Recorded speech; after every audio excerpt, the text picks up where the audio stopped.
Hey-o. There it is. Take a sip. Welcome. Good luck. My friends, my Attack on Titan family, it's time once again for your favorite show, Beyond the Basement, the complete Attack on Titan podcast. Let's go. Sorry, I'm trying to get myself hyped for this episode. Do you really need to get hyped? Assault. I just start out that way. Assault. You know when the episode's called Assault, it's going to come out It's gonna be swinging. very Assault good. with a deadly titan. Now, I still am arguing that if not this episode, some episode needs to be named The Devils of Paradise. Mm-hmm. I actually suggested tonight that I'm going to get that tattooed somewhere on so, okay, that maybe not that. His My wife is- says no, and she's the unhappy about boss. that. So But I am going to, that should be a t-shirt. of that. I am Eric, if you're unfamiliar with us. I'm Eric. This gentleman over here, I'm Peter, but we always introduce Rachel first. Yeah. I'm Rachel. I got backwards 'cause we're on Twitch. We're not on Oh, It's all good, bro. Yeah. the mirror effect. This Ladies is first. episode 66, Six. Just kidding. also known as season 4, episode 7, Assault. Assault. What do you get when you want to get sponsored and you plant pod kernels? I don't know. Odd corn. Today's episode of Beyond the Basement podcast is sponsored by podcorn.com. You know, I could really go for some podcorn right now. Friends, lend me your ears. Podcorn is an amazing sponsorship opportunity that connects podcasters with all sorts of spectacular sponsors. If you're like us and just started a podcast, you might be just as lost as we were, trying to figure out the best ways to find sponsors who want to sponsor new shows. It can be awfully hard to do. But once we discovered podcorn.com, it was all buttery smooth like buttery corn on the cob on the 4th of July. Yeah, yeah. They make it so easy that even a couple of corny dad jokers like us can figure it out.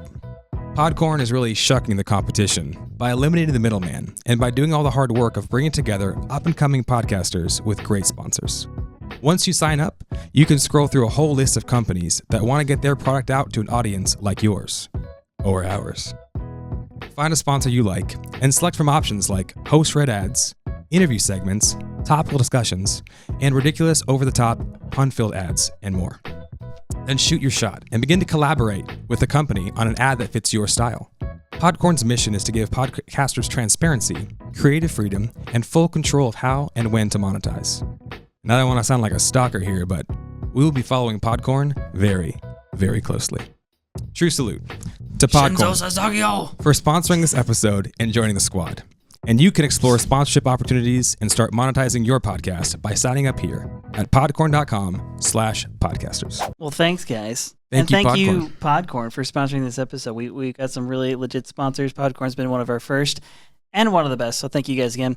Let's do the recap of the episode just to refresh your memory, especially if you are listening to this in the audio form after the fact. I understand this is a helpful thing. All right, so this is the episode. This has got to be one of the most action-packed maybe of them all. It's great because the series started off a little slower than we wanted to, and then all of a sudden built up to just like... now it's just pure Everything action. is exploding. Popping and off. It's amazing. All right, so this starts out with where we left off before, where Porco, as in the Jaw Titan, is attempting to bite Eren in the nape. This looks pretty bad, but he's saved by Levi, and then the rest of the scouts kind of start to swamp Porco in the Jaw Titan. As they do, the machine guns go off, and we realize right away, okay, it's the Car Titan, and so that kind of starts up the fight. Now, not only that, but Zeke shows up. We've been wondering where he was at, which I'm seriously... I know. What did they What do? has he been doing with his life? What has he been doing? What Somebody I'm saying, what did the I want scouts do? answers. They separated him off from the other ones in their little trap. I'm not sure why he's even They able obviously weren't that scared of him. They were like, oh, no big deal. He'll just show up and, Levi will take him care out. of him. It's Levi was fine. confident. He had reason to be. He's beaten him before. At any Sure. rate, so the machine guns go off. Zeke shows up. Gabi's like, I'm going to kill you, Eren. And Zeke gives this order, don't let anybody escape. Next, we see some hands come up from the rubble. We realize, of course, that this is almost definitely the armored Titan who has saved Falco. And we see Reiner, and Reiner is like unconscious. And Falco, is like, okay, well, I'm going to try and go get help. And he's unconscious. He should recover, but only if he has the will to live. He looks out and he sees the fight that is happening. He sees, Eren, the whole 9 yards, and is like all freaked out. He's like, I'm going to go get help. So now we see the fight kind of really break out between Zeke. He starts throwing his rocks, doing his thing. He's kind of getting protected by, he's throwing his rocks at the scouts. The scouts are kind of in full assault mode right now. And fittingly, that's the name of the episode. He throws rocks. Pieck is protecting the Beast Titan, and Porco's protecting Pieck, and they're a chummy little team basically. So this is where we see the Warhammer Titan shoot one last final blow into Eren, and Eren actually realizes, oh, you've got nothing left in the tank. He transforms a third time now in this fight, jumps down. He still has the little crystal egg, and he realizes pretty quickly that he can't chomp this one. Like, his teeth are just not cut out to like crack the crystal, and that the crystal, he says it specifically, it's much like Annie's. So Marley, the Marleyan people basically are like, okay, well, we've got them on the ropes. Pieck is commenting on like, hey, they're on home territory. No sooner does she say that than we see a little boat floating around in the harbor of Liberio, and that little boat has a little man on it, and that little man's name is Armin, and he's not so little anymore. He has this little power called the Colossal Titan. Going effing nuclear is his power. He freaking destroys. We assume He the entire. like evaporates the ocean. He blows up more than a white Karen at a Starbucks. He just goes nuts. Indeed. So the harbor is basically gone. All the reinforcements that they're expecting are gone. And we get this interesting moment we'll get into where Jean almost kills Falco, but it doesn't happen. So this is where the fight really turns around. Porco rushes in again as the Jaw Titan gets cut up by Mikasa. Then he gets jacked up by Eren.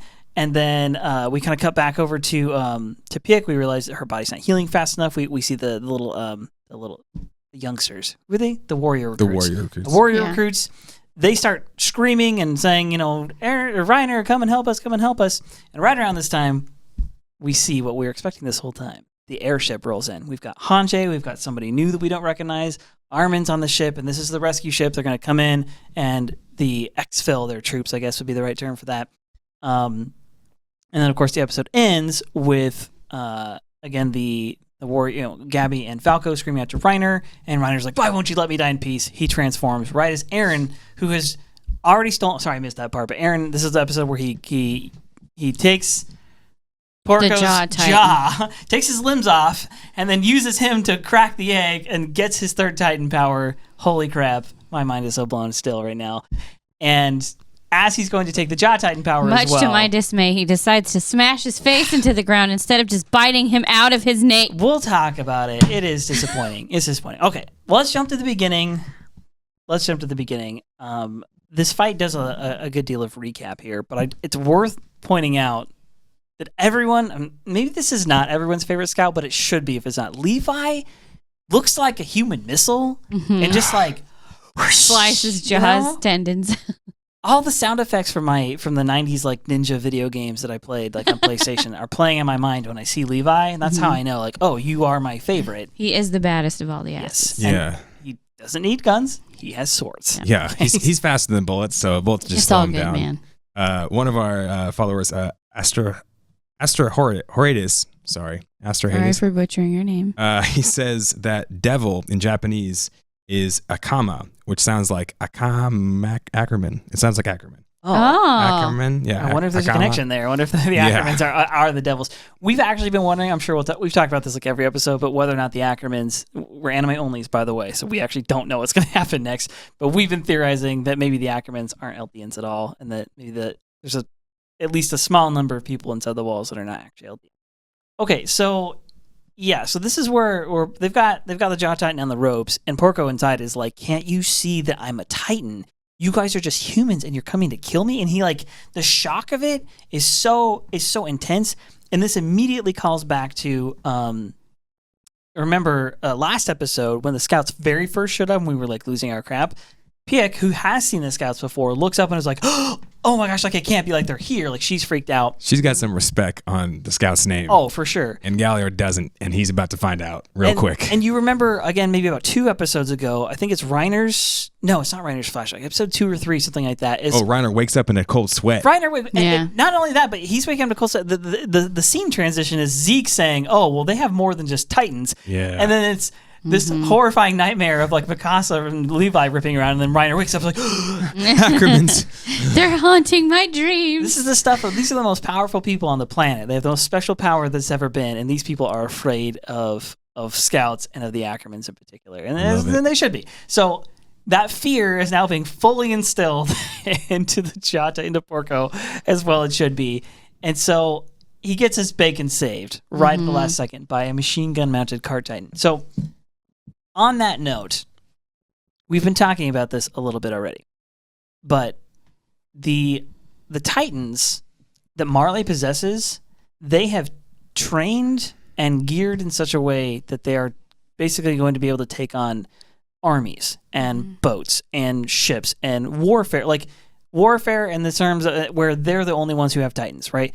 So when you think about it, I'm not sure if this is actually anything or not, but even going into Paradise and them having to fight with Eren, in a way, is kind of like not like that's not something they've ever really had to deal with. Yeah, you know fighting another army that has Titan powers too. Like, I can only presume they've trained that, like, Annie trained in Titan form, like fighting with Reiner or something like that. Perhaps, maybe they were expecting it going into there. But mostly what I'm saying is, like, somebody like the Cart Titan in particular is entirely geared to be a support structure and to fight on the grounds that tanks and other human beings. Yeah, and so in a way, they say that, they're like, oh yeah, look, our machine guns are really effective against against the soldiers, which is true. Now, okay, one other note on that though, while we're talking about it, is that I'm sorry, but like if you've ever shot any gun ever at a stationary object in a peaceful time where you had no pressure, you realize like bullets are very small.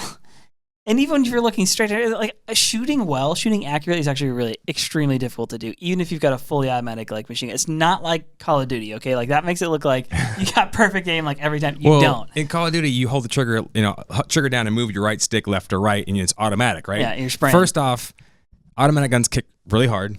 Second off, most people in the world don't have access to automatic guns. Third, these people have bolt-action rifles, which means every shot counts, and ammunition is limited, unlike video games, right? Yes. Shooting well is an incredibly difficult discipline and a skill, and it takes time, it takes posture, it takes practice.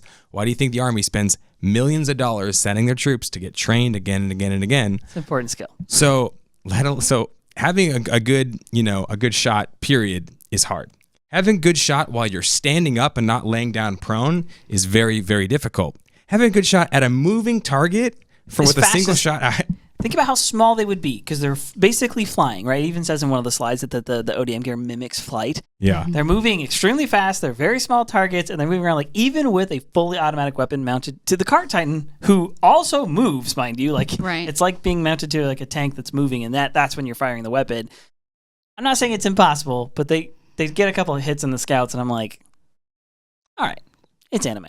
This could happen. Well, we'll say he got one. Magath, and of course it's Magath. Well, that's later. Magath is the one who gets one with a rifle. I'm saying this guy's mounted in the Cart Titan. He shoots a couple of the scouts down here. But he's got the big heavies. Old huge bullets that are supposed to take out tanks. Even with that, it would still be hard to hit tiny little flying human targets. This makes more sense because they're on like a chain gun. They're on some kind of like mini.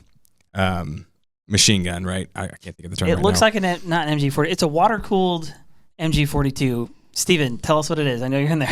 You know the answer to this. I can't think of it either. But it's belt-fed, so they have tons of ammo here, and they're shooting very large bullets, and the point of these bullets is to mess up people. And so Cart normally is just kind of more of a support Titan. In this case, she is one of the most dangerous Titans because she can just layer on the cover fire and wreck all these humans that are flying around. So we actually made the point that normally she would be more supportive. In this case, she's the heavy duty. Right. She's the most dangerous one. Yeah, kind of like the most aggressive. Yeah. So all right. So yeah, they take out a couple of scouts. Then we get to this scene with the Warhammer where she pierces Eren one last time, and it's kind of the same move as earlier where they're similar to it. He sort of gets the hardening off. Like I don't know if he deflects part of it or like what the like actual story is, but holy smokes, dude, the artwork and animation in this specific interaction is it's so intricate. Like the whole thing, because she grows like a full tree, and pierces him with it. Yeah, but it turns out that that's like her last, that's her last thing. Because Eren is like, oh, you have nothing left. You've got nothing left in the tank here. Otherwise, you'd kill me. Now, admittedly, it's impressive that she can do that at all because he ripped the umbilical cord last time. I figured that would be it. Like, okay, well, you ripped that sucker, then she's done. she's totally done. Apparently not. So in one last kind of like final burst, she pierces him with it and is like, yeah, all right.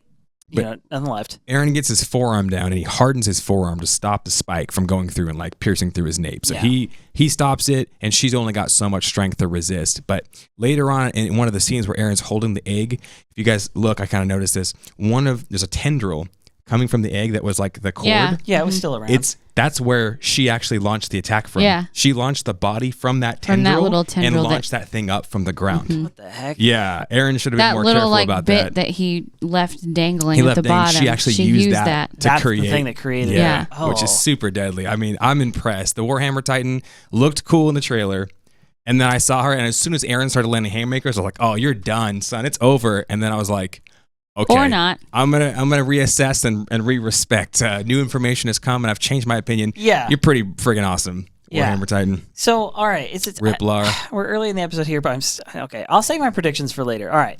So, yeah, Warhammer Titan, last gasp, and Eren is like, all right, well, you're all out of tricks, but I have plenty more. Mhm. What?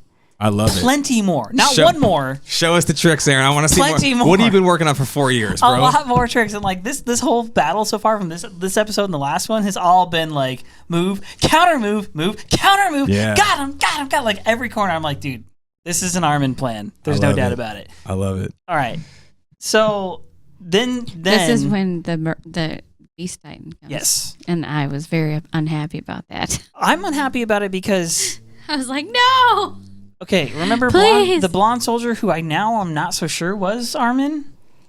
Yeah, he didn't Was it? have. He had a beard. When we see Armin in the boat, he doesn't have a beard. So maybe been it was fake. a fake beard, and he did his thing, and he ran. But why would they risk Armin there? It looked like Armin. It sounded like Armin. I'm like 80% sure it's positive as Armin. Well, Pieck actually says Went for a He shave. shaved. He went and shaved. he went for a shave in between. Yeah, he's like, people are dying. I gotta shave this thing off to look good for my close up. Pieck says she's like, oh, I've seen him before though, or I think I recognize him. So it is possible that whoever he was he is somebody she recognizes. Like he's an insider on the side of Paradise.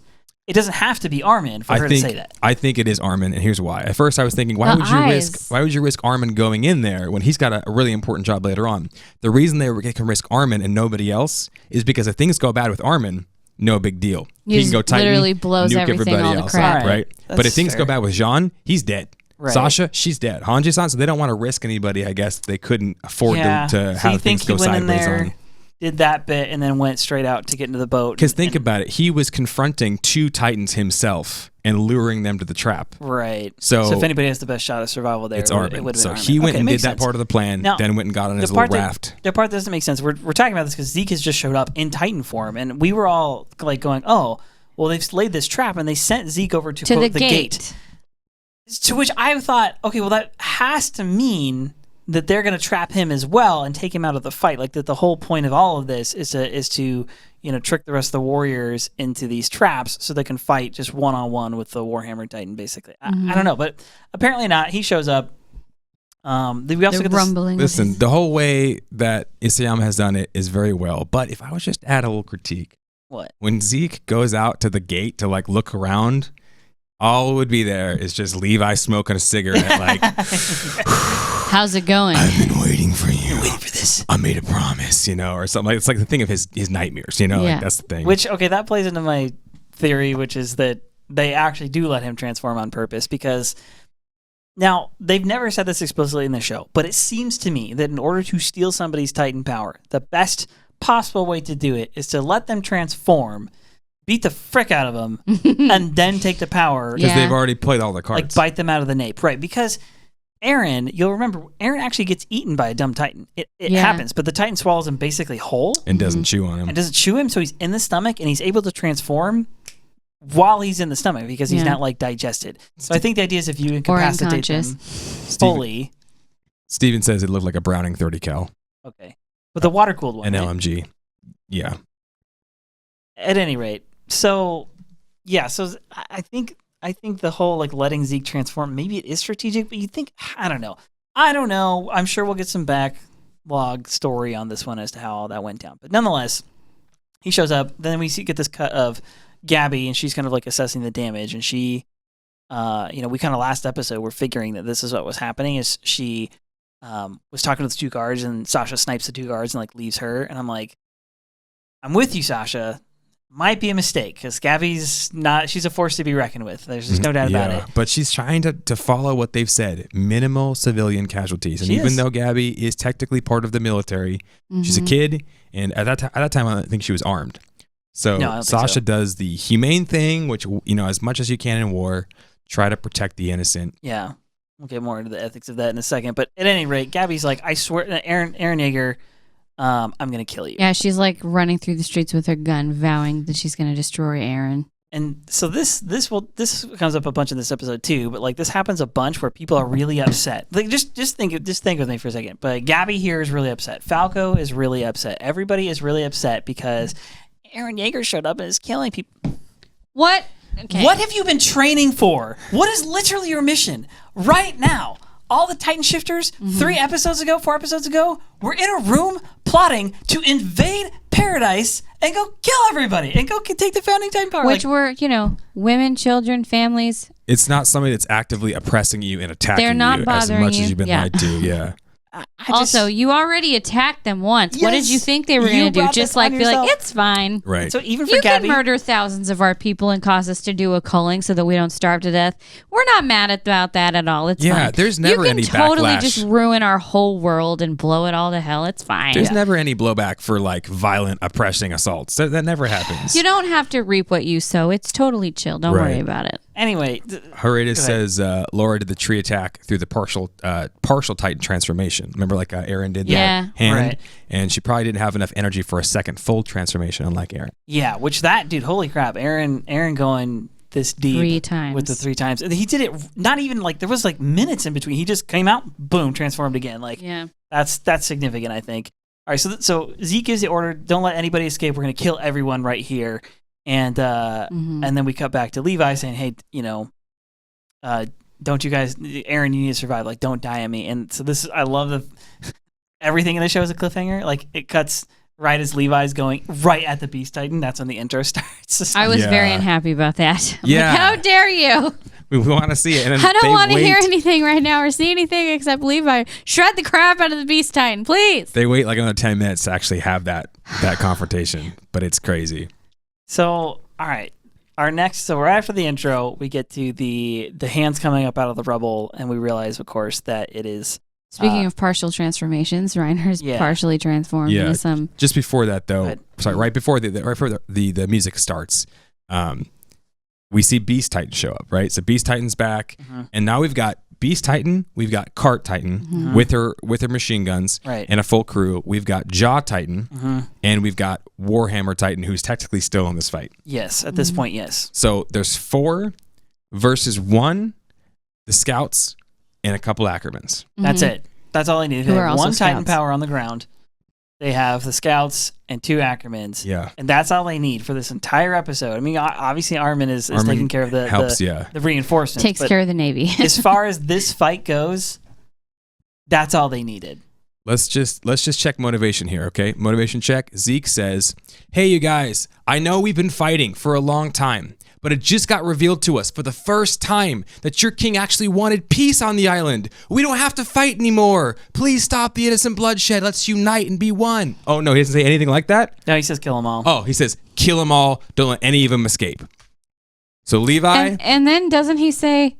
Eren Yeager's not my enemy. Later He's on. so confusing. No, anyway, he's saying Levi's my enemy. He's my number one target. He's saying that Eren is less of a threat, is what he's saying. Yeah. He just confuses me. So then it flashes to Levi. Levi's standing epically in his new scout gear with his cool cape and his awesome swords. He kept the cape. And he says, "You guys, don't die on me now. Survive. Let's go," right? That's an order. You must survive. So then the music hits. We get to Reiner and Falco. All right. So the hand comes up. It's Reiner. And we pretty much all agreed that this is what surely happened, and they do flashback here to Reiner transforming. He bites his hand as he sees Eren transforming. He bites his hand and saves Falco, which can only assume that Eren may have also have been counting on, or maybe he didn't care. It sort of seems like he doesn't care about anything this season. So yeah, he's very aloof, extremely and stoic. Reiner? No, Eren. Oh, Eren. He has no emotions. It's like he's turned into an android. We're gonna talk about that in the prediction section. Okay, so Falco is like, Reiner, like, oh, like, are you okay? Whatever. And Reiner, it looks odd. He has the hard, his face is square, all sunken in and like. It looks not right. His face looks a little bit like it looks when he is the Titan. Yeah. Yeah. Which Armin's face looked like when he came out of his Titan. But his face has never looked like that inside of the Titan flesh. It just looked like his normal face before. Yeah, it's true. Like, definitely the process. There was also a difference in when he does transform later in his face. Did you notice that? Oh, his whole Titan looked different. It looked way different. But his face especially looked smooth. Yeah. Yeah. He didn't have the square jaw. Yeah, the square jaw, exactly. Yeah, he didn't look like a robot. So Falco says he climbs up out of the kind of the hands that Reiner made, and Reiner's super jacked up. And Falco looks and he sees war all around. It's come to his hometown, Liberio, right? War isn't just something that happens in a far off land where you can just send your sons to die. War, like if you're into war will come to you, and it's not pretty. War is hell, right? So he looks up and he sees Eren as a Titan, and he says, Kruger's, oh, no. That ain't Kruger, kid. Sorry. That's Eren Yeager, right? And he has the memory of what Reiner did. He realizes, runs back in, checks on Reiner. Reiner looks like he's a zombie. He looks like a stone gargoyle. He looks like he's dead. And he checks his pulse and he says, okay, he's alive, but he's unconscious. His Titan powers will heal him. The question is, has he lost his will to live? Yeah, they will. His Titan powers will heal him if he has the will to live. And so I said that was funny. Interesting. This will be in the reaction video if you want. It'll be up on YouTube tomorrow, whatever. We did another reaction video, but like right before it happened, I was like, looked at Reiner, he's like, oh, he's unconscious. And I literally go, he doesn't have the will to live anymore, remember? And then Falco goes, he can survive if he has the will to live. Yeah. And he does a little flashback thing to, just what was probably minutes ago at this point. Yeah. Where Reiner's in tears on the ground before Eren saying, I hate this. I hate myself. I'm sick of this. I'm sick of myself. Yeah, I'm sick of this. I'm sick of myself. Just let me die. Please just kill me. Let me die. And there's been a lot of setup. Those first few episodes was a lot of setup. Obviously, it's taking us to this moment, but it was setting us up for a lot more. And Reiner's character in particular, we've been wanting and like rooting for this for so long. For Reiner to turn. For Reiner to be like, it seemed like if anybody was going to start to be empathetic towards Paradis and actually switch sides, it would be him.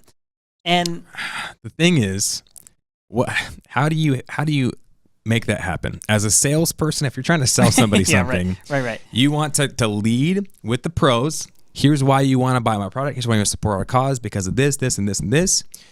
Address the cons. Okay, I know what you're gonna say. You're gonna say it's too expensive. You're gonna say it's not good enough, whatever. And then you need to overcome its objectives. Right. The reason why it's worked in sales. I'm not talking about. The reason why it's worth your investment in this, in joining our side, is because you actually care about saving the world. You actually care about freedom, and you've seen your people oppressed. And this is not the future you want for your sons and your daughters. That would be the rational way to sell that to Reiner. What's the one thing Reiner still cares about, even though he's really confused? What's the one thing he still cares about? The kids. The kids. Yeah. You know what just got threatened? The kids. The kids. Eren just straight up looked him in the eye and went freaking Titan with one of his, like the one thing he cares about. Not a great way to negotiate Eren. Yeah. Eren has no chill. And I think that it's like, it kind of scares me a little bit. Same. And we're going to talk about that, like I said, more. But I just don't know what he was thinking if he was trying to get Reiner on his side. Otherwise, he should have just killed Reiner. Let Falco go. Yeah, and that's why I'm saying is that there's something to this. Is really this whole thing so far. Again, we anticipated this, and it has played out as such that this has been an Armin plan, right? This is not just any old plan. This isn't something, this half-cocked thing that they came up with 5 days ago. This is something that they've been planning for years, probably at this point. And so for Eren to go and talk to Reiner, to have a conversation with him, and to say what he said to him wasn't an accident. It could have been Eren making a tactical mistake, yes, for sure. Maybe the plan was, you take him down there and you collapse this thing so he can't be in this fight. Maybe that was his orders. And Maybe. He didn't do it. But I doubt and it. the dialogue was just bonus. The dialogue was just him kind of like trying to square up with Reiner. Yeah, but it didn't seem like he was squaring up with Reiner. It really seemed like it was his very awkward way of saying, I'm just like you, like, I want you to understand why I'm about to do what I'm about to do. It's weird. There's no doubt about it. It's weird. And the thing is that to do it in front of Falco, who's somebody he just deceived, he earned his trust and then deceived him, he's now really earned himself an enemy in both Reiner and Falco. I mean, Reiner, I don't know, because he's so nuts, like he could be on the rocks about whatever. He just is like, doesn't care about much anymore. But Falco, like, you've earned an enemy in him. And that's what plays out in this episode is not just Falco, but Gabi as well. Because, right, they actually come together later and she's like, oh, what about the people he killed? And yeah, we'll talk about that when we get there. But so Falco says, Gabi and me, the soldiers out there, it's not just enemies. We're on your side, Reiner. Then we flash back out. Action scene. It's crazy, beautiful, cinematic. We see scouts flying in and out. We see Jaw Titan. We see Zeke throwing rocks, deadly attacks. We see machine guns lighting up. It's intense, and I kind of just want to watch this happen like all the time. Yeah, over and over. I want to go on a ride, a virtual ride where this is just happening all around me. No, because that means Disney's going to buy the Attack on Titan franchise, and then they're going to do Attack on Titan, 2.0, and it's going to be there already is an Attack on Titan like theme park in Japan. What? Okay, we all need to go there immediately. Go. So please support the show, everybody. If you haven't already, go subscribe on YouTube and buy our merch. Live vicariously through Come us. on, and bugs. The Beast Titan is doing his shotgun throw. It's very effective against people, and he's tearing them all up. A bunch of scouts. So a bunch of scouts are like, "No, we're gonna get this Beast Titan. We got the Thunder Spears. We got the training." They zip behind him. They're about to fire off, and sure enough, Pieck, the Cart Titan, lights up the sky with their huge LMGs. And kills those guys. And so basically the Beast is there. He's just anti-personnel, grape shot in the hole Titans. Yeah, hitting from a distance like he always does. Cart Titan is protecting the Beast Titan's nape and flank. And she's got some really good anti-personnel things as well. Then we see a couple scouts say, oh no, she's protecting him. We'll go for her. They go in, a couple machine guns get shot off. They realize her weak spot is just above. So they go above. The gunner can't lift up all the way. Just bad like angle. Flying Fortress Yep. in World War II. Sorry, continue. Marginal lines type stuff. They go just above, and who's going to protect her? The Jaw Titan. So Beast is the front line. Cart protects his flank, and Jaw protects her flank. And Jaw's very mobile, very versatile. This is what they've trained for. These people work together. These are Titan shifters who know to go into combat and to help each other out. This is the war machine. Yeah. All right. So they've got their little system set up, and I can't remember I had this line written down, but they ask where the Ackerman is. Oh, hello. They ask where the Ackerman is, and it's not perfectly clear. Like, who says that line? Well, Jaw Titan says the other Ackerman. There's the other Ackerman. We got to keep an eye out. The other one is hidden, is missing. Yeah. So they're trying to play it smart here, basically. We don't know where the other Ackerman is. Yeah. Yeah, and this is where it then cuts back over to Eren. So before we get into that, though, do we have another that we want to thank? We're good. Okay. All right. Now we cuts back to Eren, and he's munching on the crystal. He's munching on the. He tries. He tries to munch on. Breaks his teeth. Jaw apart. Oh, is there a Titan dentist around? It wasn't just like he broke his teeth off. He was missing part of his bone structure. It was nasty. He was really trying. So he specifically says, "Oh, she's been crystallized like Annie." And so we know for sure that there's different types of Titan hardening, as it were. Lots of different types. There's kind of like, for instance, Reiner's armor, right? The armored Titan has got this armor that's the different color, and it's very hard, but it's not like, doesn't seem like it's quite as hard as that kind of crystalline stuff that like Eren can form. Eren could break the gold stuff with his legs, even when he wasn't very strong yet. And, my assumption has kind of been for a long time, because, the Armin in season 1 says that the walls in Paradise are made out of the same structure as Titan's skin, right? Or Annie's crystal specifically. So there's a relationship between the two. But the walls also, obviously, are not quite as hard as some of the other, Titan hardening things. Eren's kind of crystal hardening thing seems to be extremely, hard. But it's like, if you had to rate all these things on, a scale, it seems like the most impenetrable has got to be this little crystal thing. Right. So we assume, because that was the case with Annie's crystal. It looks like it's the case here as well. No amount of pressure can crack this thing. And so he realizes that, and this is where he says, you're completely worn out, though, because you didn't. If you had anything left, you would have tried to stab me through the nape. So you've got no more moves to play. But I have plenty. Plenty? Okay, does the plenty mean I've got backup? Or does the plenty mean Eren himself specifically has more abilities than we know about? Yes, he's had 4 years to train. He has 2 Titan powers. He's like, I have plenty. He jumps down and transforms for a third time. And like his old Titan is still just chilling, all impaled and stuff. He's like, and he I just have like tricks you don't know about. He just like takes the egg from it as he transforms. Like, no big deal. It's fine. We've been talking about how as a Titan, your Titan form is directly affected by your physical prowess, right? That's why they had the warriors training physically. Annie was very skilled hand to hand. Reiner is like probably lifting weights, I don't know. But they're all training. Eren has been training. He's obviously very ripped. He's obviously in good shape. Armin looks in pretty good shape as well. Yeah. They've been training very hard the last 4 years to be able to do this kind of thing, these kind of ops. On top of that, we also made a connection to where your mental state, your mental capacity always affects your warrior ethos. It always affects your combat ability, whether you're in the cage, if your mind's not there, or you're boxing, or whether you're wrestling with somebody, or you're actually in war. If you don't have a correct mental state, it's going to get really hairy. You're going to hesitate. Yeah. You're not going to be able to make those split-second decisions. And so specifically with Titans, Eren wasn't able to transform into a Titan unless he had a clear goal in mind. And we know from Eren's earlier days, he said, when I feel my strongest, it's when I'm fighting for freedom, when I'm fighting for justice, when I'm fighting for liberty, when I'm standing up for those, like protecting those. That's when he feels his strongest. When he's got a set goal and he's protecting people. He's thinking about getting outside the walls, thinking about protecting the people there he cares about. And he's got goals in mind today. It seems he's got goals, squad goals, and he's also got the physical ability. So Eren is in tip-top shape. Now, the Tyburs, how often do they actually have to fight? They only do it defensively. Honestly, it's really similar to the Founding Titan. Remember, Frida gets like jumped by Grisha. Yeah. And like she just isn't ready for it. Like, Rod Rice basically even says as much, like, oh, she just wasn't ready for the fight. And so it seems like as skilled as as skilled as Lara Tybur is in command of the Warhammer Titan, how much real combat has she ever seen?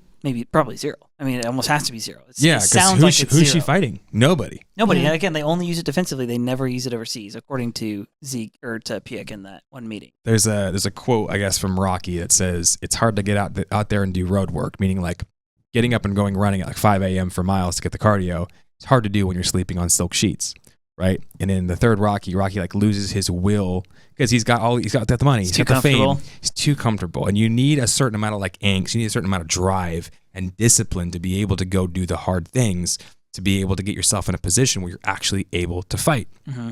So a lot of people already are saying that about Conor McGregor. Oh, he's got millions now. He doesn't have to go do the hard work. Right. He just lost yesterday, by the way. He lost because he's not as hungry as Poirier is. It's not to say that Poirier's a bad fighter. No, Poirier's a great fighter. He's one of the best.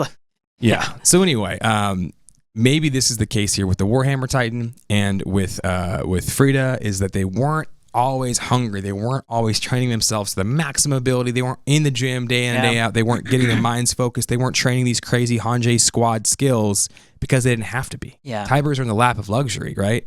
And so even though they're very powerful Titans, that position is always available to somebody who wants it a little bit more. And Eren Yeager has got some goals in mind. Well, Marley, this idea of Marley being kind of soft in general has been a thing throughout this whole season so far.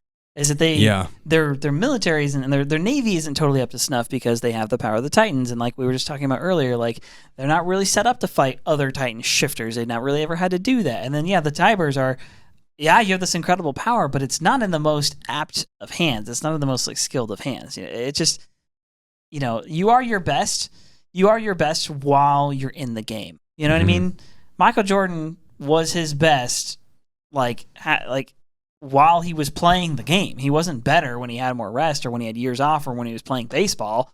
Like, he was the best when he was playing the game. So I'm not sure if that's what Isayama's intending to do here or not necessarily, but I have to wonder if that isn't an underlying theme. Has to be. Because when the dust settles from this fight, however it works out, however it actually finishes, I'm sure we're going to get a lot of explanation and a lot of kind of introspection on General Magath's part, on the part of Marley. We'll see how this all shakes down, but I think General Magath already believes that Marley's soft. He's the one who's like, oh yeah, we'd have Marley and soldiers actually fighting and so on. So speaking of kind of that mentality, we have back to the cart and the Jaw Titan, Mm-hmm. and they're there, and the conversation between them says, "That bastard still has fight left in him." Yeah. That's what Porco says. and Porco's like, "Oh, I'll go claim the Founding Titan," and Cart says, "No need to rush. They have limited supply, and they're in enemy territory, right? Marley is surrounded them. We're bringing our ships in. 30,000 troops are coming from the hills. There's no escape. We're going to wear them down. They have to keep resupplying their ODM gear. They're not going to be able to do it like we are. We've got the home field advantage. We've got the territory. They've got a supply line cut off. They've only got so much to give. We've got this." Oh, Pieck. That's so season 3 of you. Don't even, Okay, but don't it's not even a bad with me. strategy making all the assumptions that she's making. Right. She's using Proving all of to the be pretty information. devious and smart. She's extremely She's clever. very yeah. smart. But she's taking all the information they've got right now, and she's basically making an accurate assessment. There are things, though, that she could possibly miss, like people being really flippin' ready to go in here, planning for years to go do this offensive and having all sorts of backup plans. She knows of the Devils of Paradise, but she don't know Hange and she don't know Armin, okay? Because these guys, they come ready. They got a backup plan for the backup plans, all right? Yeah. Whoever wants it more. It's because it's exactly what you were saying earlier. It's like somebody comes into a fight like really hungry, and somebody comes into a fight going, "Yeah, I got this." Like hungry usually wins. Okay, that's just how this goes. Well, they say, yeah, and Paradise can't compete with us in war anyways. We're just going to beat them. Like, there's no escape.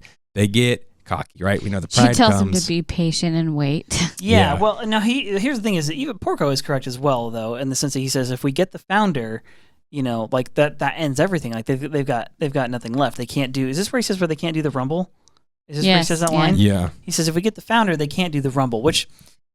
Again, that's kind of a new concept as per really the last, this season and then the last like 2 episodes. When did they talk about that? It's really Tybur's speech. So Well, 2 the episodes very ago. first time it's mentioned is when Reiner's mom is like, he'll take his colossals and trample the world. Right, Yeah, so this the season. rumbling. And then they refer to it as the rumbling when Willie Tybur Yeah, brings so it there's up. this. But it's something that they knew about already because they talk about it. It's like an event, and it's like a weapon, and they call it their trump card. And if you take away the Founding Titan, they can't use that trump card to come rumble us all. Yeah. Here's the thing.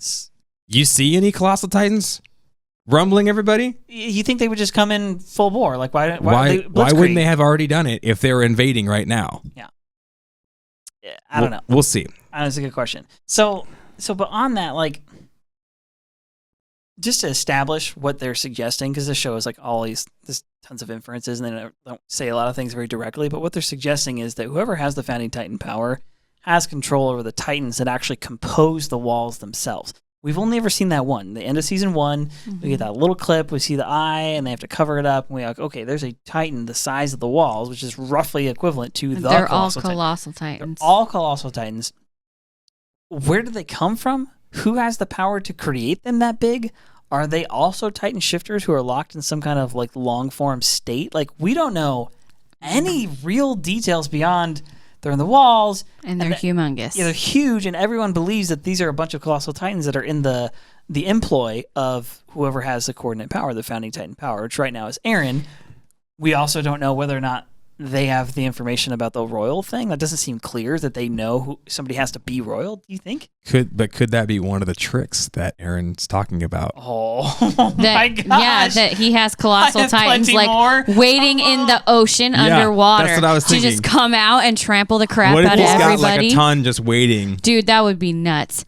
So in the flashback episode where we learn about Zeke and how he gets put in the warrior program and all that stuff. Mm-hmm. When his mom and dad meet, she is talking about the story that nobody knows about them going over to Paradis and how it all gets built. And there's a picture of it's like one of those old style looking images of Colossal Titans being covered up in the wall stuff. Yeah. And there's a bunch of like little people, like it shows for scale. There's people and they all have their hands up like they're moving stuff somehow. What? With like telekinesis or something. And there's people on both sides of the wall making it go around the Titan, and then the king is like standing there, and I'm like, what happened? Like, what was involved in that process? Well, it clearly was a team effort. It wasn't just the king doing it. Well, Rod says the Founding Titan is the one who made the walls. Yeah. But how did he do it? all the Colossal Titans are like locking arms as they're being encased in the stuff. Yeah. Okay. Did they all have to drink the hardening stuff in order to be able to go? Do you think? Okay. Because season 3, the way that it ends, That's a lot of cement. That's all I'm saying. it's a ton. Very expensive. Season 3, the way that it ends is with like the fight for she and Sheena, and then we go out and we see Eren and all of them at the ocean, and they've cleared out all the Titans, and humanity's like safe again for the meantime, and they realize they have enemies beyond the sea, blah blah blah. One thing that they never come back and tell us much more about, like as far as what we see in the interior, it's Eren in that kind of courtroom setting, and he's talking about Historia, and he's like, oh yeah, I don't want people to know about this connection he believes is there between him having to touch or be royal in order to have this. Yeah. Specifically the mind-wiping like power. Okay, so in all of that, they definitely skip over the fact that, okay, well, it's safe now, and everybody's kind of on the same page, and we never got back around to talking to anybody from the Wall cult in Paradise. Yeah. Pastor Nick's dead, I acknowledge that, but he wasn't the only one. There was lots of them. There was at least 2 other members of the Wall cult at that table with him when they were having that meeting. And he says that one's a particularly powerful one. Like, how the flip do you know that, bro? Oh, I mean, I've never seen that before. So I have Which to goes assume, back to there was more people in cahoots with the king. It wasn't just all the king. Yes. Yeah. So I have to assume that because he had that information, now we're 4 years out from that, and they haven't shown us anything, that information is in the hands of Hange and Armin and the whole crew. Yeah. Probably. That with that information, they're going, okay, now they know. I just wonder if they figured it all out. They now know the whole thing, and they know the true story of what happened. They have access to, hopefully, they have access to Bertholdt's memories, which could give them a lot of intel. True. And with Eren's foresight ability, could they get somehow additional knowledge from that? And the Founding Titan and Historia, could they somehow like combine all their knowledge and memories and somehow figure things out? I don't know, man. Another thing I'd like to throw out there on the wall here is... Hit us. Well, we know about like the Ackerman bloodline, and we know about the Asian bloodline, and we know about the Rice / Tybur, bloodlines, right? I'm willing to bet that there is a Jaeger bloodline. Yeah, I am too. The Jaeger too. bloodline has special abilities, and it's not a coincidence the way things happened. That things maybe were orchestrated in such a way. Yeah. There's either somebody who's pulling some strings, or maybe someone planted those memories in somebody, or there's something, Eren a is spiritual special. element. Because remember what Hange says. Hange says that, remember when I kicked that Titan head, I realized it didn't weigh what it should. Yeah. I don't think they are what we think they are. And that's always stuck with me. And I'm like, that's the true mystery, what man. What is going on? What are the Titans? We've been if you've listened to this show much, like any of our previous episodes, we've talked about this at length. Like, what are the Titans? Is this show a sci-fi? Is there like is it all explainable with a fictional form of science, but just within the AOT like universe? Or is it, is it magic, or is it some combination of the two? Mm-hmm. I've been going, okay, there's all these things pointing to it being like this scientific kind of thing. I actually still stand by that. I think that ultimately in the whole universe that, like many like myths, essentially like it's all scientific, it's all genetic, it's all explainable, but because it's so mysterious and so covered in like mystery or whatever in the fog of history, like it's magical. It seems magical, and so people believe things about the Titan powers that even now they believe things about the Titan powers that aren't actually true. I will actually go on now to say I don't think that's the case. You don't think that's the case? Because, and I'll give you some. I'll hit you with some stuff. And if you guys are watching, go ahead and comment what you think. Yeah, I'm curious what everybody else thinks. Don't spoilers, please. Yeah, no. If you see actually, there's some really good theories going on in the chat, and we're about to address several of them. So don't worry, guys. We'll get to it. But what I'm going to say is, I don't think it is technology. I don't think it is science, for the simple reason that there's this weird mystery thing going on. Right, we don't know what it is. Remember, Erwin says, "What do you think the enemy is?" Right. Yeah. Also, in all of the slides and all of the intros or whatever, remember when you see the royalty eating the people, the cannibalism going on, like they've got the children royalty eating a body to gain the power, holding them as they do That is it. a ritual. That is not a scientific experiment. That is a ritual. Something's going on. Plus, with all these intros and openings, they show us all this spiritual connection. I think it's a spiritual thing. I don't think it's mythic. Yeah. Well, there's also when they were passing on the power in the Rice family, they referred to it as the ceremony. And even when Ymir gave her power to Galliard, there was a ceremony. Yeah. So there is definitely some kind of ceremony to it. There's always ritual connected. I also just wanted to say, I think that I agree that there may be something special about the Jaeger bloodline, specifically because Reiner way back, he says we can't let someone who mastered hardening in such a short time Eren's keep the worst working one. on it. Yeah. Eren's the worst one to have this power. The founding Titan power. Like there seems to be something special about Eren. Like he's learning quicker than he should. Yeah, he definitely has more control. He's more intuitive with it, perhaps. I don't know. Yeah, but he's got a little Luke Skywalker vibe kind of going on. All right, so back to kind of this episode. We get to this point here, and we see the Beast Titan. Yeah. Beast Titan's chucking his rocks. Yeah. And he says, Eren Jaeger is not my enemy. Someone else comes first. And he says, Levi, you're running out of time. Yeah, show yourself. And Levi Which checks Levi's his watch. watching is why? Airship. He's timing the airship. However. But why does Zeke say that? So what I assumed when I watched it. He says it because of the plan that they just about the supplies running low. Yeah, they just said you're running out of time. Like unless you beat us right now, we can starve you out because the 30,000 troops are coming. Yeah, right. Time's that's what running he's counting. out. He's saying time's running out. However, what if they're in cahoots? We've got a great theory in the comments. On top of that, it goes right along with what we were saying downstairs earlier. Okay. So remember we were saying when Levi comes, and we're skipping ahead a little bit. Levi comes in, he kills him. The Beast Titan like that. Yeah. He downs him, which we know Levi can do. He's a beast, right? Yeah. He downs him and then immediately pulls a bomb, throws the bomb. It looks like Levi blows up, but there's no way Levi will kill himself.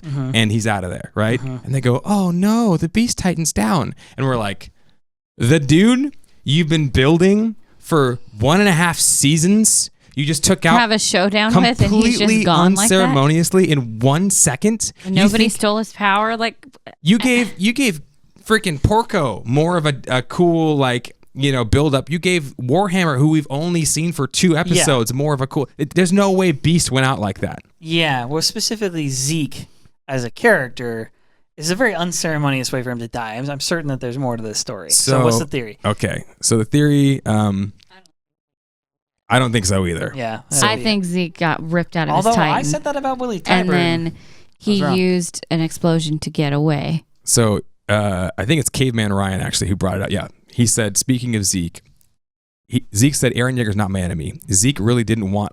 It seemed like he got killed. Levi could have cut him out and faked his death with a grenade. So Zeke is a spy for Paradis, and he might be how Eren got into Paradis in the first place. That's my theory.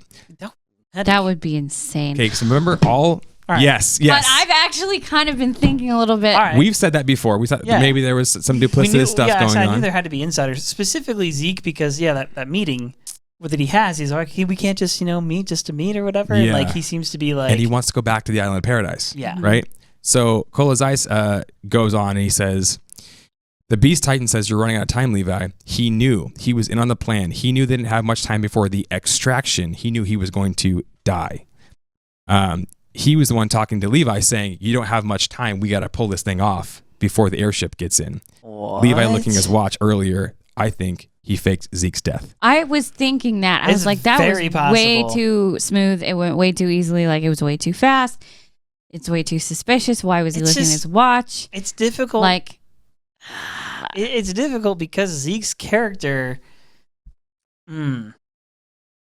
I don't know. Like, Zeke is not a friend of Paradise. He doesn't seem like it, but remember he says he wants to go right the wrongs of Grisha, right? Yeah. And it seems like he's got some ulterior motives, but maybe he did work out something. I thought his ulterior motive is that he wants to get the founding Titan power for himself so that he can be the man in charge. I thought so too, but all I know is this just does not seem like a way that a main boss like Zeke goes out. This could be how Warhammer goes out, because Warhammer is...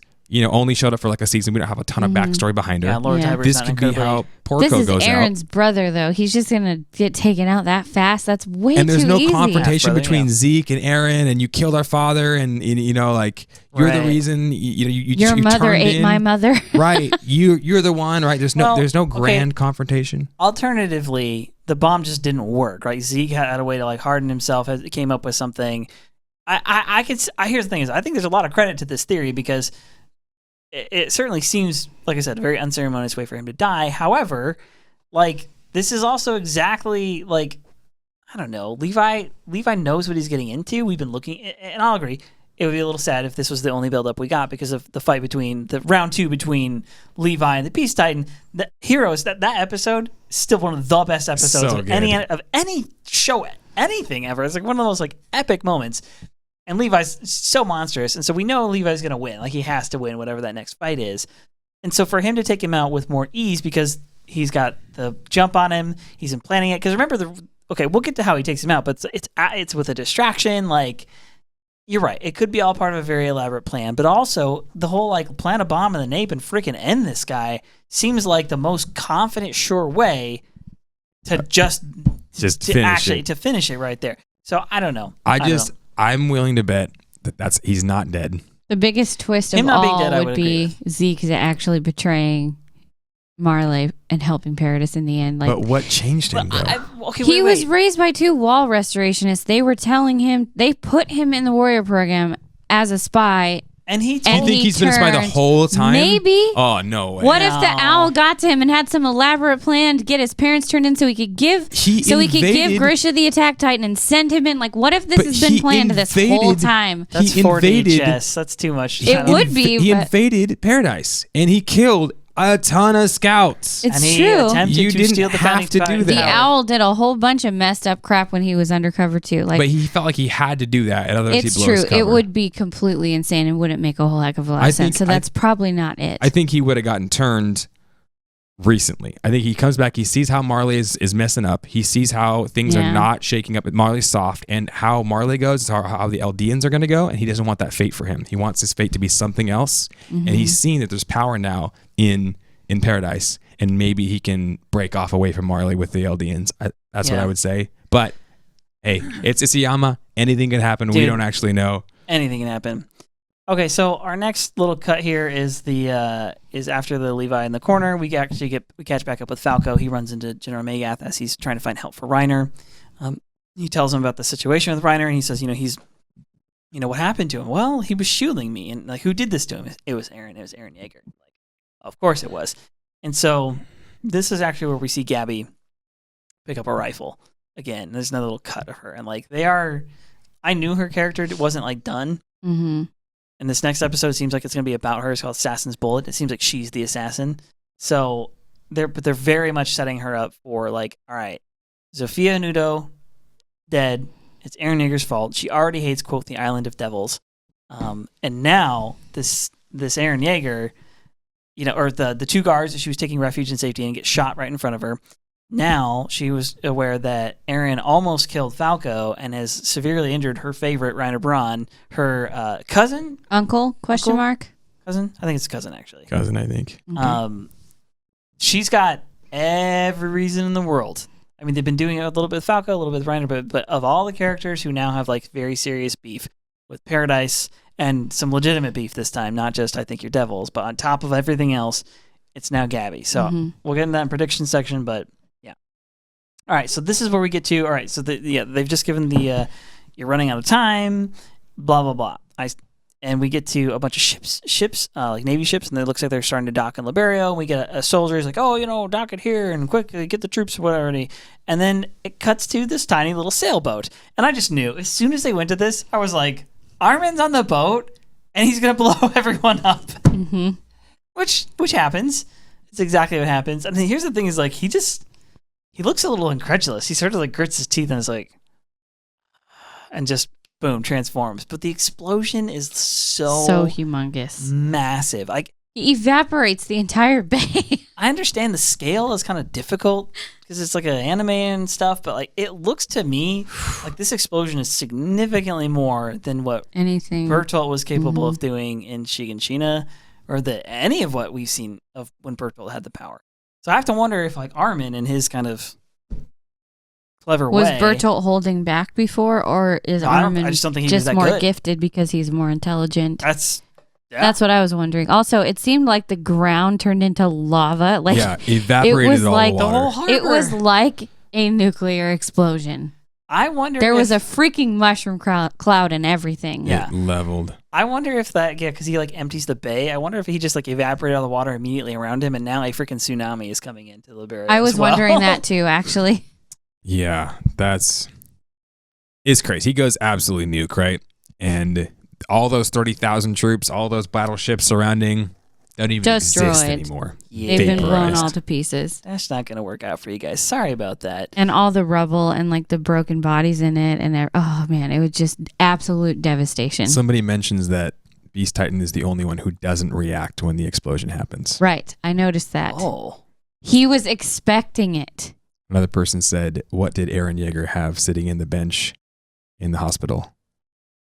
I don't remember. A baseball mitt. Yeah, I saw that too. And I wondered what that was about. Oh my gosh. What? Oh, I noticed that and I was like, why does he have a baseball mitt? Is this a Zeke thing? Like, what's going on? Like, yes. Remember we noticed that. But yeah, and I was like, in the trailer and he was also throwing a baseball up in the air. Like, gosh. And who did he talk to? He talked to his dad, his grandfather, his grandfather. You're right, he was talking to his freaking. And oh my guess gosh. who probably was also there to visit his grandfather? Yeah, Zeke.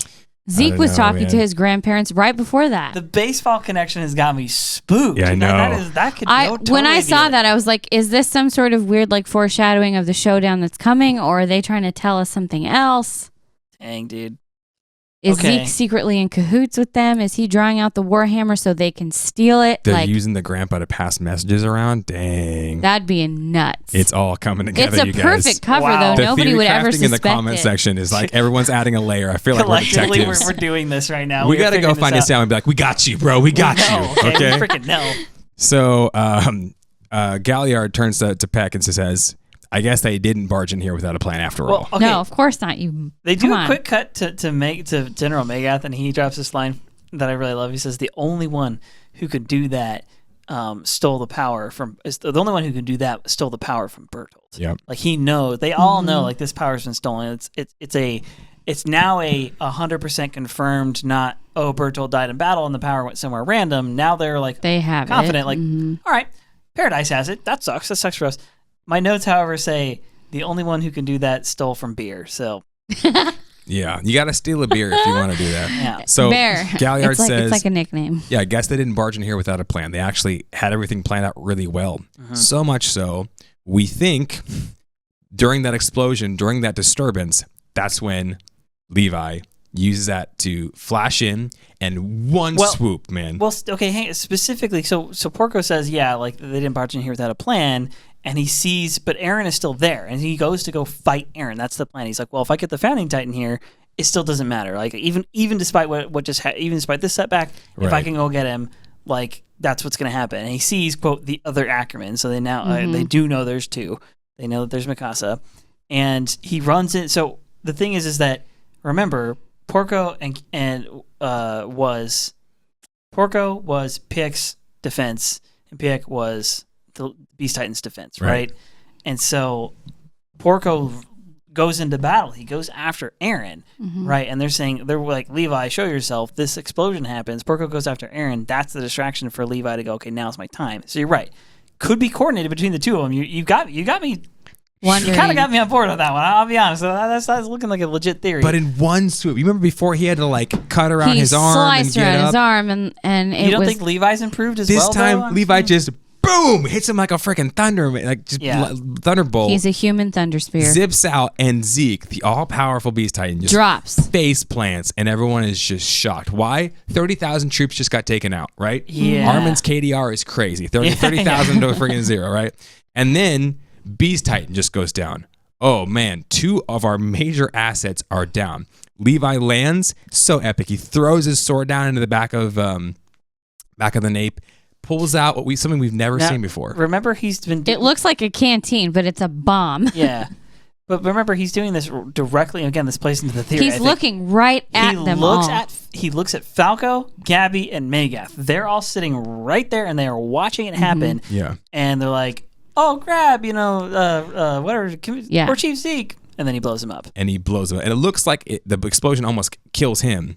It's so fast. Maybe Maybe it's not an explosion. Maybe it's not. Here's the thing. Maybe it's a freaking smoke bomb. Yeah. Maybe it's his way. Okay, it's a flare with a bunch of smoke, and he used it as a shield to cut him out and take him off. Yeah. Cut him off and take off with him. And I'm saying that he knows how to get him out. He just does what he did before: cut his limbs, run off. Yeah. My other thought was either Zeke is in cahoots with them the whole time. He's one of the rats in the house, or Levi cut him out to steal his power and took him away. That's what I would think. It's one of those two things.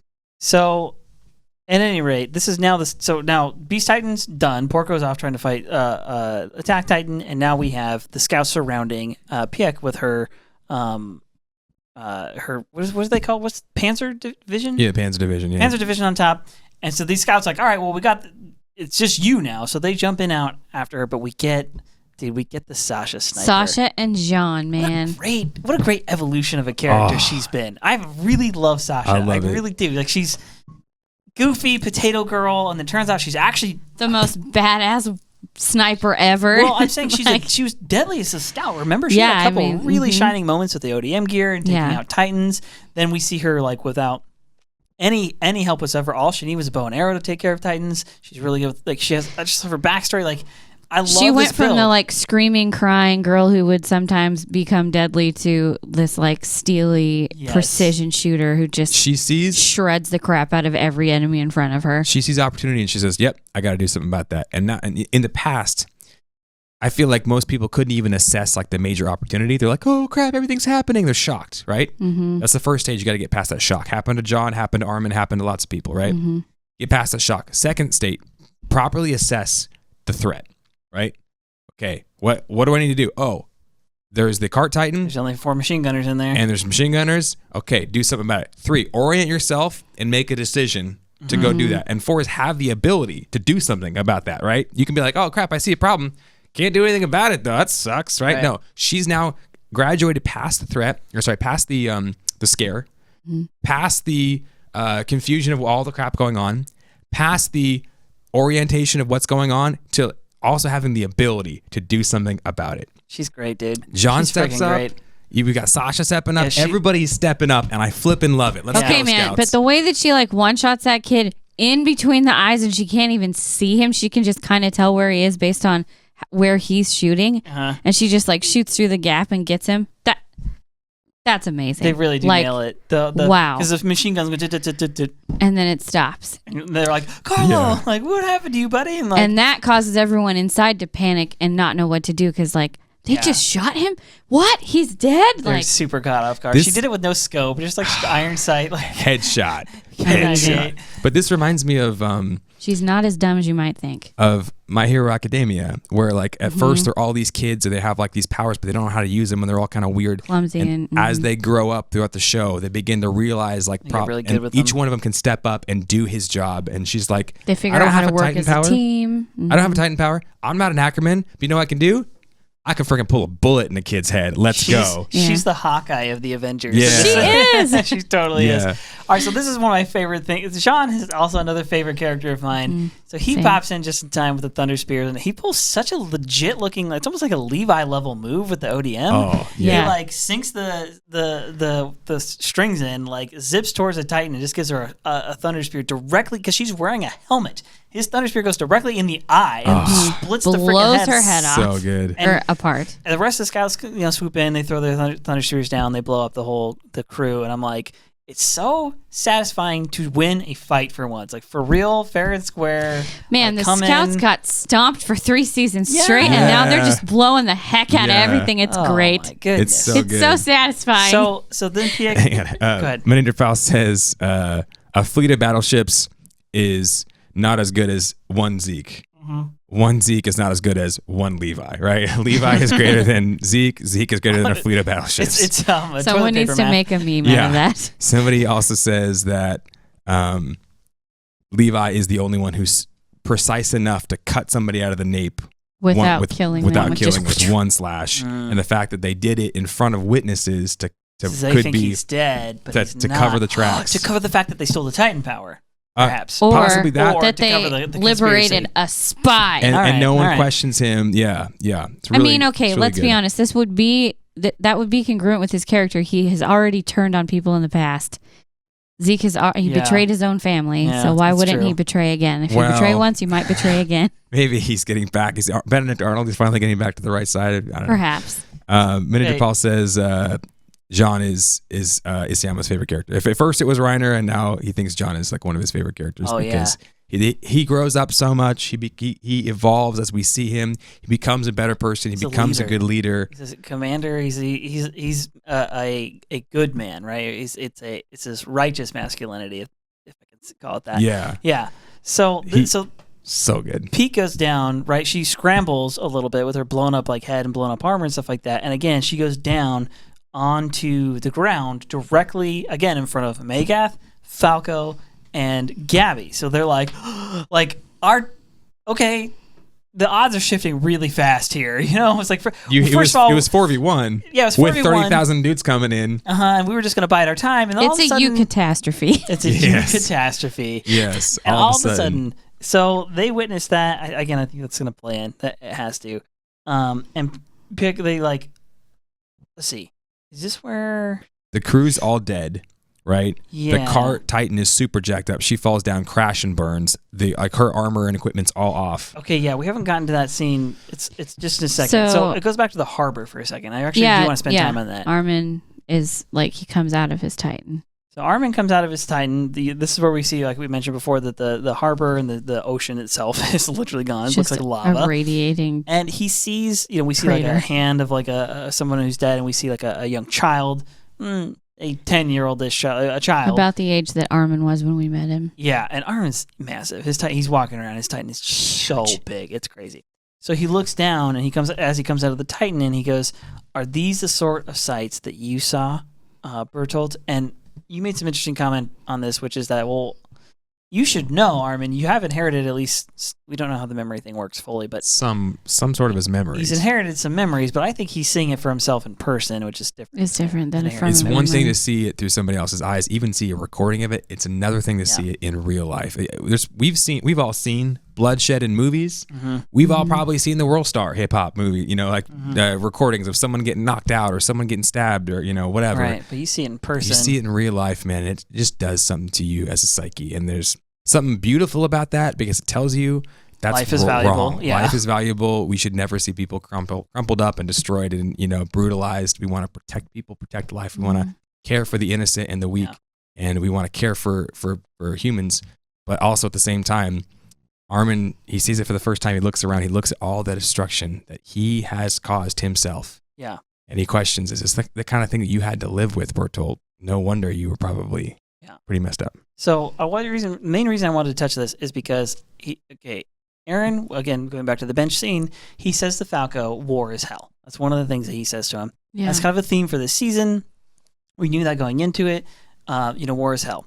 And there's a very intentional connection between World War II era stuff, in real life, and what Isayama has written into the show. Mm-hmm. In particular, obviously, you got the internment zones, which are like ghettos, and you've got the Eldians, which are treated like the Jews were. They've got the armbands. They're treated less than human. They're really looked down upon. Mm-hmm. You've got this very militarily powerful society that has ambitions to kind of control the world. Mm-hmm. You have manipulative like leaders and the whole subterfuge and really a lot of the same ingredients as World War II are present here. And so that being the case, when Armin comes out, he's like, "Are these the sort of sights you saw?" Because he's looking down at these innocent lives that he's taken, and you know Armin is not the type to that's what he wants to do.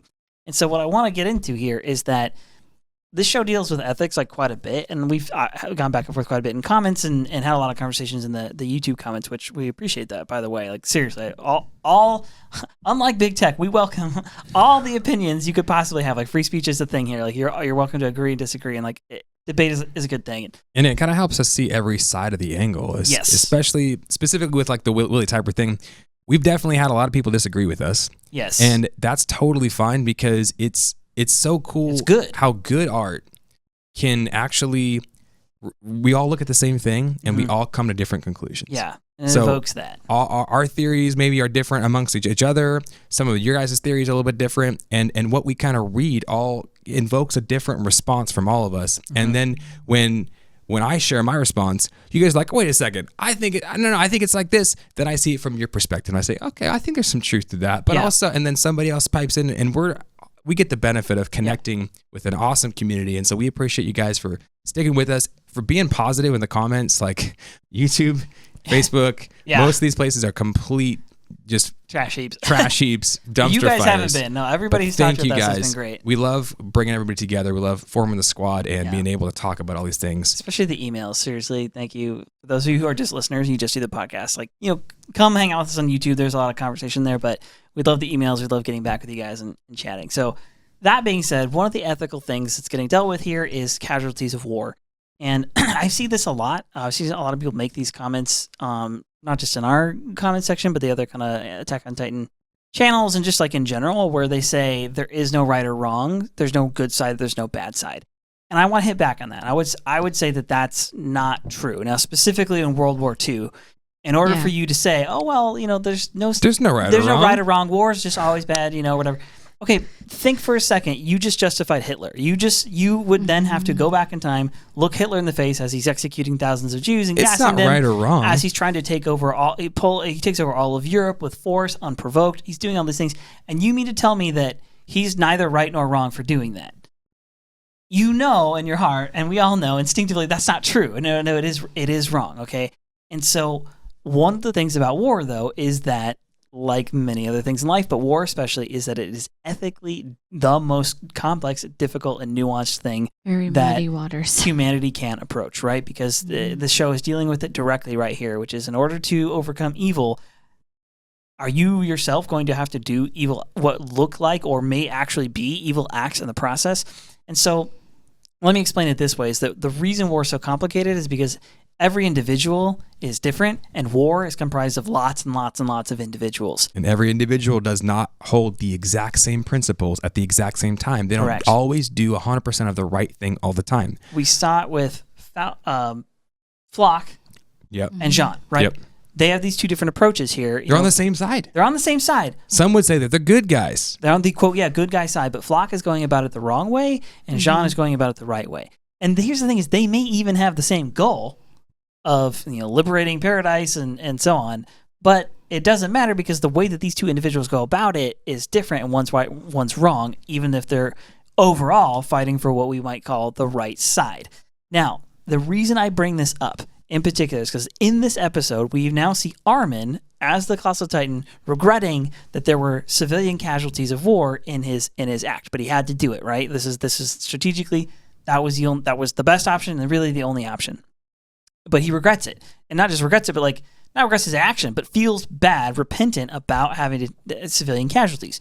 We saw it with Sasha. She shot the two soldiers and didn't shoot Gabi because that's her mandate. Mm-hmm. We saw it with Jean. He was correcting other soldiers, saying, no, you fight we are minimizing civilian casualties. That is our point. You only do combatants, not the non-combatants.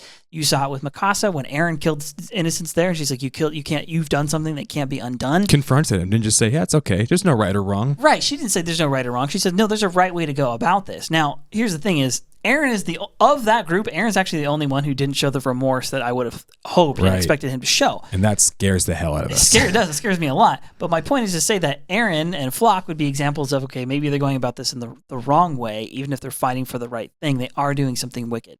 Now, Paradise. Most of the people in this fight are trying to do the right thing, minimize civilian casualties. They're engaging in a war because they got shot at first. They were the ones who were taking, Marley invaded Paradise, unprovoked, killed hundreds of thousands of their people. Okay, that's an act of war. Whether it's for the resources, the resources, or the founding Here's Titan a crazy idea. If you want resources, go talk to the king and ask him to have access to said resources. Especially the people running the country who knew he would be peaceful and wouldn't attack them. Don't blow the crap out of the wall and kill millions of people for no reason. There's other ways of going about getting, again, whatever the motivation for the war was, there's other ways of going about getting those things. That the striking unprovoked is what Japan did to America in World War II, and it didn't turn out well for them. But I'm saying, they started this war, they killed thousands of people and expected there weren't going to be a counterattack or any repercussions to neutralize the threat. Let's take it back to the individual level. Okay, you're at a bar with your friend, okay, and somebody throws a punch at your friend unprovoked, or even if it was, are you going to just be like, it's fine. Okay, now they throw a punch at you. You didn't say anything. They throw a punch at you unprovoked.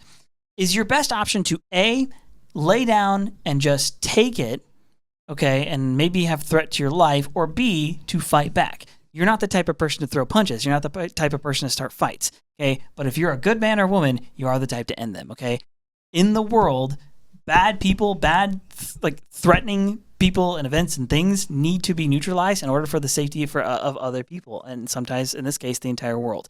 That being the case, Paradis is justified in having a counterattack. And war involves civilian casualties. I'm not saying I like it. I'm not saying it's good. I'm saying that this has been the case in actual real-life humanity for all of humanity, and that there is a right side in some wars. We can argue about whether or not that's the case here with Paradis, but I would wager that Paradis is in the right side, because when they go into war, they care and feel remorse about a single life taken that they wish they didn't have to take in order to end this. Every soldier who goes into Paradis doesn't shed a tear. They enjoy the killing of these Paradis. They feel completely justified, they think like they're doing righteousness. They think they're an island of devils. They hate these people for no reason. You cannot tell me that Marley and Paradis are morally equal in this scenario. They're not. They both do terrible things. There's good and bad on both sides, right? Correct. The line between good and evil runs down the middle of the heart of every man. We always have to make that decision when we have power, because in that same scenario, okay, so a guy unprovoked throws a punch at you. Do you just take it, or is the right thing to defend yourself and defend your loved ones? Love protects at all times. Okay, so you defend yourself. So you hit him back. You knock him down. Is it okay to take his wallet? No. Right, exactly. So you can't go the opposite way and we'll say, well, he threw the first punch, so I get to rape him and take his wallet and, whatever. Like, yeah. There is a morality to these things, as hard as it is. And even though there's wicked people on both sides, doesn't mean the fight and the cause are the same, right? And someone just mentioned, and we mentioned this earlier, how Eren actually waited until Marley declared war on Paradis before he had started the attack. Right. Yeah. So it wasn't an unprovoked attack. He did kill a lot of people, and innocent people, Yeah. And we don't think that's right or good, and we're really scared about where Eren's going, especially the fact he's showing less and less remorse as the killing goes on. Very stoic, yeah. But yeah, to go back to Eric's point, war is hell. It's terrible, but it doesn't mean all war is the same. There are causes worth fighting for, and there is a way to do things as good as you possibly can. And we believe you're going to be judged on those decisions in the afterlife. Not everybody believes that. Honestly, it's the Truman decision. Again, back to World War II. So in 1945, we dropped 2 nuclear bombs in Japan. If you don't have any context for that, you think, oh, that sounds horrible. You killed almost 100,000 people, which, as a side note, we firebombed Dresden and killed 300,000 people in the firebombing, but people are all hung up on nukes. Nonetheless, 100,000 people die in those 2 nuclear attacks, okay? The reason was because Japan, again, an unprovoked attack against the United States, they presented a significant threat to our country for the entire time. They had ambition. They had the rape of Nanking. Like, there's a lot of reasons why Japan needed to be dealt with. And so America, through the war in the Pacific, drives Japan and its armies all the way back to they've taken over these islands. They drive them all the way back to Japan. So in Japan, you think at that point the smart move is to surrender, and the U.S. was reaching out and trying to acquire a surrender and a peace treaty, an agreement to say we don't want to be at war anymore. Japan said no. Its leadership, its military, everybody said no. They literally said, we are going to fight down to the last man, woman, and child, that they will all be armed and we will all fight to the bitter end, to our very deaths. Okay, so America, knowing that, and its allies knowing that, plan an invasion. They say, okay, low estimates for this invasion are 2 million casualties. That's Americans and Japanese, civilians and fighters. 2 million. Those were the conservative numbers. The more liberal numbers were significantly more than that. So we're talking about the war to end all wars at that point. And a war that was already incredibly bloody. And so they make the decision. They say, is there an alternative? Can we shock the system? Well, yeah, we've got this bomb. We dropped one in Hiroshima, no response. We dropped a second one in Nagasaki. Guess what happened? Papers of surrender were finally met, right? And guess what? We're in good shape with Japan now. They're making our favorite shows. They're doing it like it worked out. America, again, like you said, America didn't go and take their wallet and jack them up and do a bunch of dumb stuff after the fact. But that's not to say that there wasn't terrible things that happened by American troops in the war. Absolutely, 100%. But I'm saying, zoom out for a second. Realize that America and Japan are both nations full of individuals, and they make their decisions, as individuals. And that's how they will be judged. But when you zoom out and you go, okay, there were civilian casualties in Hiroshima and Nagasaki, but doing that saved a lot more lives, and American and Japanese, and saved an entire nation probably. Japan may not exist at all had it not been for the dropping of those 2 bombs. So that being said, Armin has to drop his own bomb. It's what he believes is the lesser of two evils, essentially. Right. Mm-hmm. So he goes nuclear. He takes out all of the ships, all of the reinforcements, 30,000 ships and battleships, and absolutely. And if there were any that weren't there, they can't get in the harbor now because it's gone. The harbor doesn't exist anymore. And if there wasn't any fish in there, they ain't happy, right? Yeah, fish are dead. Sorry, fish. They barbecued. So we flash back to Falco and John. And John has just seen the cart Titan hit the ground. And John runs in and he says, I got to finish her off, right? He starts flying towards the cart Titan, towards Pieck. And Falco runs in front and says, no, please don't. As he does so, we see Jean. And in the past, Jean has hesitated, right? Mm-hmm. Remember he hesitated with the kidnappers in season 3? He doesn't want to kill people. He doesn't like it. And we see him, and it looks like he just pulls the trigger, but it also looks like he kind of makes a face, pulls the trigger, and his shot was off. And he says, Was it the steam? Or did I want to miss? Does he miss on purpose? So then we see Pieck comes out of the neck, and she tells Falco, you need to run away from me. And she is messed up. It does not look good. Magath begins to shoot at the scouts who are trying to swarm Pieck, and this is what we were talking about earlier. Like, that's some BS. If Difficult, you can, at least. if you can hit these scouts flying around. And then we go back to the fight between Eren and now the Jaw Titan. Yeah, and Jaw Titan actually, he's really good. Porco's incredible. He's super fast. Kind of gets on Eren. Like, Eren goes to defend himself. He actually takes off his freaking arm. Goes to give him a couple good slashes. And I thought Eren had him. I was like, oh, no big deal. You're not going to be able to do anything. Because Eren went to punch him, and he actually just bit the fist. And then, like, slashed off his arm. Like, oh my gosh. Like, he's got seriously the claws and the everything. They even mention, Mikasa says, he's so fast. Ymir's Jaw Titan was nothing like this. Yeah. So this guy is, Ymir was in the military, but she was probably not as trained with her Titan power as Porco is. And Porco is actually good. As much as we hate his freaking guys, he seems like a dick. He actually is trained and actually knows what he's doing. Yeah, he's super good. So he's a one trick. So Mikasa kind of saves Eren's bacon here, and then that's when Eren goes, oh, so this is the Jaw Titan's power. So then we get back to Pieck, and she's kind of on the ground, and she's there with Falco and Gabi in particular, and they're like, she's healing, but it's not fast enough. It turns out she's not tough like the armored Titan is. The cart Titan's not known for that kind of endurance. So that may be the case. So they talk about this is what the kids bring up Reiner.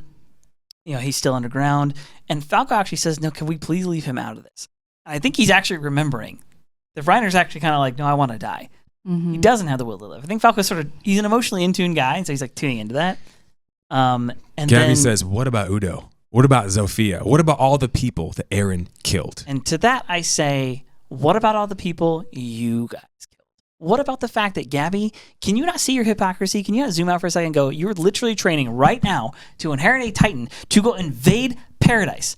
Pieck was just in a meeting 5 seconds ago about invading Paradise for a second time to go and kill a bunch of innocent people. Whether it's for the resources on the land, that's even worse to me than going. I don't care why you were freaking doing it. That doesn't justify it. Like, you shouldn't do it. So, but essentially, it hurts when it's done to you, right? So it hurts. Gabi's experienced these losses right before the Jaw Titan and Mikasa saved Eren from the Jaw Titan. The Jaw Titan takes a slash at Eren's face. Oh, that's right, with the crystal thing. Gets him, and he goes slash again. And right when that happens, Eren gets his hand up, and he has in his hand the crystal of the Warhammer Titan. And as he does it, full on, full hardened, as hard as he could, the Jaw Titan swipes, and Eren blocks it with the crystal, and he realizes in 1 second, crystal, you made a dent in this.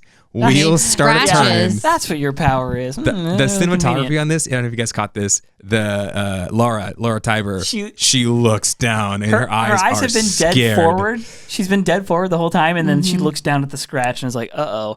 She knows she's doomed. Yeah. So all right, then we get to the airship. We got Armin and Hange, and they're talking, operations going just as planned. We see a new face, and he has a foreign to Paradise sounding name, Onion Capone. She says it very quickly. Onyokopon. I think it's Onyokopon. But he doesn't look like he's from the walls. No, he looks like he could be African or Middle Eastern or something. But we need to go back and check. I'm not sure if he was at the. We think he might have been at the embassy. Yeah, at the dinner party thing. Or With at least Willie was Tybur. his people represented at the embassy, because this would confirm our theory. I think Yes, he was the one other of nations have the. allied. I don't think he was one of the guys that spoke, but I think he was like in the entourage of the one that was like, "Oh, hey, Willie." You know, I think he was like in the background, kind of like the maid was in the background. Yeah. Right. So this would confirm our theory that And he's they the haven't pilot. just been biding their 4-year time. They've been actively trying to seek out other allies among other nations to help them against the war machine of Marley. I wonder if the airship is even theirs. I think that perhaps that like he's the one flying it because it's his nation's airship, and this is like the aid they were like giving. Okay, we'll help you out. Like, And the we don't funny like thing Marley. is, she says, take us in nice and slow. We want to sneak in here. We don't want to, crash or anything like that. And we see the guide lights. Everything's going as planned. And she says, yeah, take us in nice and slow. Anya Capon. And she says, leave it to me, Hange-san. Like, he knows her name. It's not just some rando. He wants to be doing this. This is a friend, right? So this is where Hange mentions, like, if we don't do this now, it's our one chance to do it. And Armin confirms, like, we lose our whole future here if we don't pull this off. So this sounds like this ship is the exfil ship. They're going to go in and pick everyone up. Hopefully they've had enough time to do what they need to do, and they can get them out of there if we don't get shot down first. Well, she kind of reviews that with them. She's like, okay, we got to get everybody. Anyone who gets left behind is on their own. They're out of luck. And so she looks at Armin and is like, oh, talk about a reckless plan.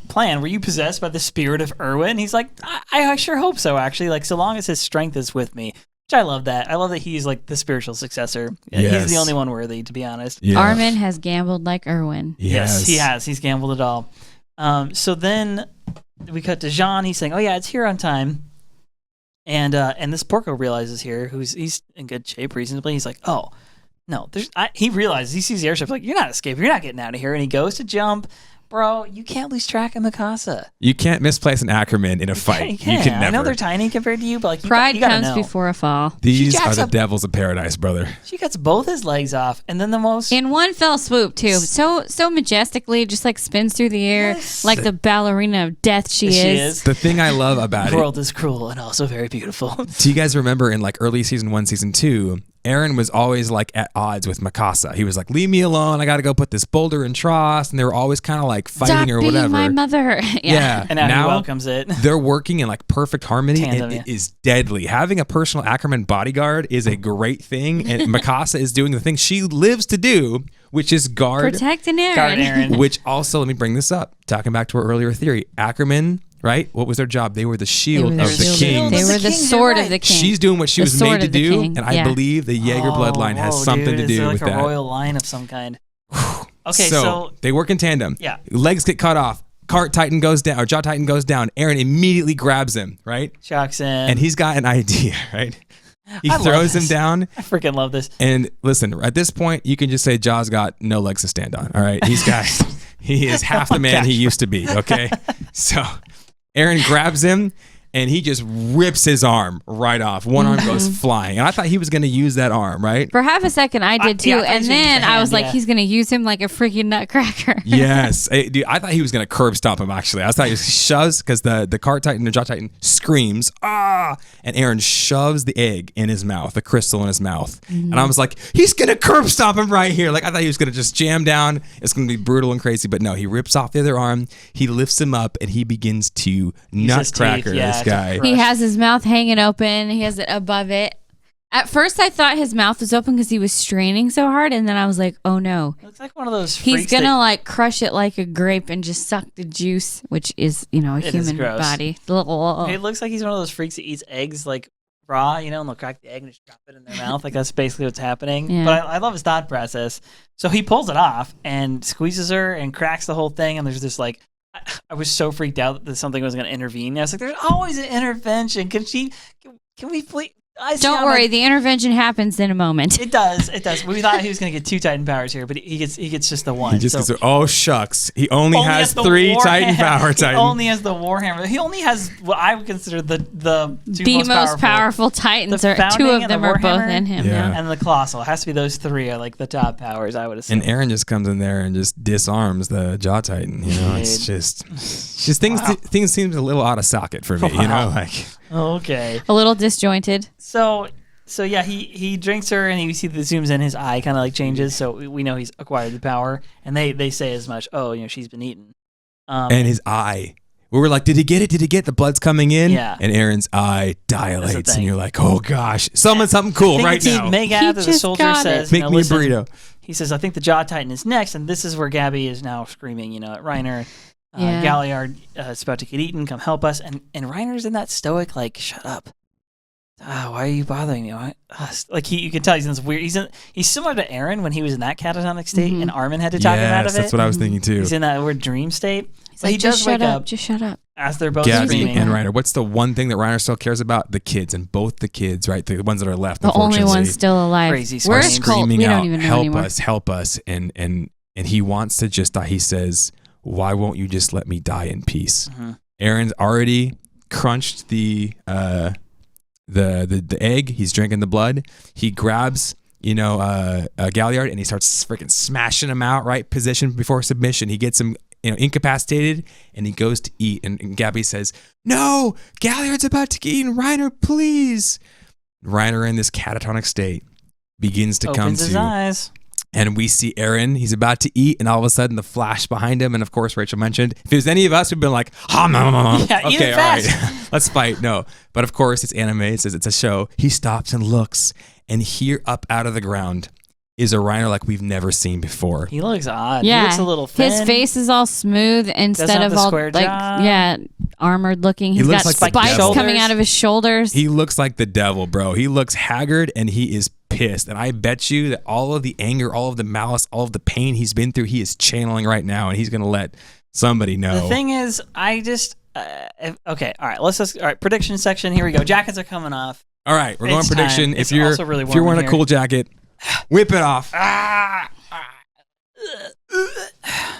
a grape lady. Also, we haven't mentioned this for this whole show, but look at these cool shirts. You will find links in the description below to our cool mugs and shirts. Legitimately, we got a really cool artist to put together a very anime-esque looking logo and stuff. Hopefully we'll be having more of this in the future, but seriously, go check it out. Shirts are really soft and very cool.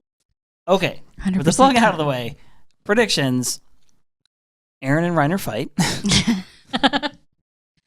Well, I mean, in the preview, it says the armored Titan falls. Yes. So and I don't think Reiner's not going to win the third round with Eren. He hasn't won any of the rounds really. It's true. Eren. It's been a draw. Well, if it was a one-on-one, Eren takes it. The Nutcracker memes are strong. They're beautiful, so strong. Gracious. So, oh my gosh. So if I had to say where I think the next episode, where like the rest of the show is going, again, the bigger theory for me is that Marley does lose here, and that like you think Paradis is going to take Marley over completely or something. I think the chapter of like this war goes on for a little bit, but I think Marley, because the pace is moving really quickly, and I think Marley is dealt with at some point, and the show takes a large turn in a different direction. And if I had to predict the direction, it would be that Eren acquires too many powers. He himself starts to become cuckoo for Cocoa villain. Puffs. He becomes the devil. Yeah. He already kind of has a villain-esque aura, for lack of a better term. He even said I'm the bad guy right before he transformed. He did. Yeah.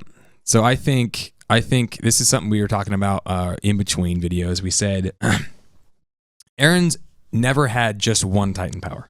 Mm-hmm. He's only ever had 2 Titan powers. Now he got 3. So he doesn't know what it's like to only have 1 Titan power. And the thing about it is everybody else has only ever had 1 Titan power. They don't know what it's like to have 2 Titan powers. Yeah. And so what I would say is there's something with Eren's mind. The longer he has these Titan powers and the more Titan powers he acquires, I think the less and less of his humanity is being left. I think eventually he's transforming more and more and more into the monster, into the bad guy. And just got a 3rd Titan power. Yeah. Already in season 4 here, he's got 2 Titan powers, and he doesn't show any remorse killing those kids, breaking the building. Yeah. Initially, he was all about fighting for freedom, and now it seems he's like, I just want to crush my enemies. We saw him when he went crazy on Annie. Mm-hmm. I'm gonna kill the world. He says, I'm gonna eat you. I'm gonna kill the whole world. Yeah. Which doesn't sound like Eren. The voice even sounds like a monster. That sounds like the devil, and that sounds like I would say the more and more Titan powers one collects, the less and less of your will you have. This show has been very, very quiet on what it means to have one person acquiring multiple powers. They've not said a word about it. What, is there another meme? Gotta catch 'em all, Titan Man. I choose you, Warhammer. Thank you. By the way, wow, Twitch is already working out a lot better.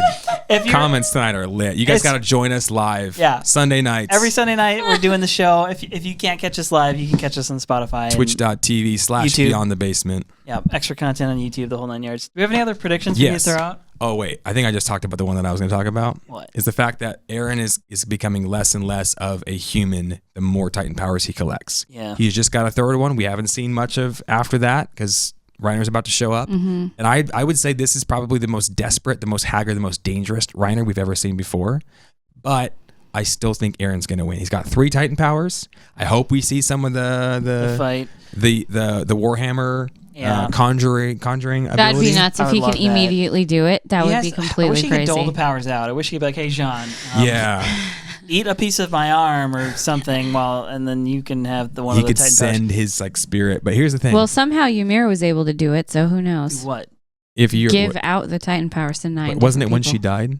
Oh, somehow, that's what I'm saying. Yeah. Somehow she did. If our theory is correct, that means at some point, Eren's gonna have to fight Armin. Yeah. Take his Titan power if he goes crazy. I would say he probably collects all of them along the way up until he gets to the last couple, and then Armin probably realizes, he puts 2 and 2 together, hey, this is killing you. You're not the same person you were before.